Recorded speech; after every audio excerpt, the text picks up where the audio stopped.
सेलू बाजार समिती समोर बलिप्रतिपदा दिनी सोयाबीन ओतून केला फडणवीस सरकारचा धिक्कार। परभणी सेलू शहरात कृषी उत्पन्न बाजार समितीच्या समोर बलिप्रतिपदा दिनी बुधवार ऑक्टोबर 22 रोजी सोयाबीन ओतून मुख्यमंत्री देवेंद्र फडणवीस सरकारचा धिक्कार करण्यात आला। शासनाने शेतकरी हिताची भूमिका घेतल्यामुळे शेतकऱ्यांना मातीमोल सोयाबीन कापूस विकावा लागत आहे। शासनाचा हमीभाव सोयाबीन 5328 व कापूस 8100 रुपये असूनही बाजारात सोयाबीन 3700 ते 3800 रुपये व कापूस 6000 ते 6500 रुपये दराने विकावा लागत आहे। शासनाच्या या शेतकरी विरोधी भूमिकेचा किसान सभा लालबावटाच्या वतीने तीव्र धिक्कार करत आंदोलन करण्यात आले।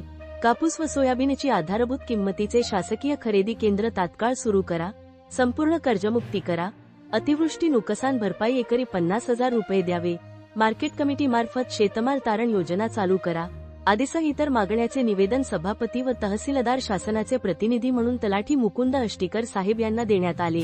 येत्या आठवडाभर गावोगाव सोयाबीन ओतो आंदोलन करण्यात येईल व येत्या 7 दिवसात कापूस व सोयाबीन शासकीय खरेदी केंद्र चालू न केल्यास तहसील कार्यालयावर शेतकऱ्यांचे महामुक्काम आंदोलन करण्याचा इशारा यावेळी देण्यात आला। आंदोलनात कॉम्रेड रामेश्वर पोळ, रामकृष्ण हरी पाटील, दत्तू सिंग ठाकूर, उद्धवपूर नारायण पवार, दादाराव ढवळे, धोंडीराम पितळे, सुदर्शन पौळ, गणपत गोंडगे, श्याम शेरे, खंडू पडुळे सह इतर शेतकरी सहभागी झाले होते। उत्तम लोखंडेची रिपोर्ट।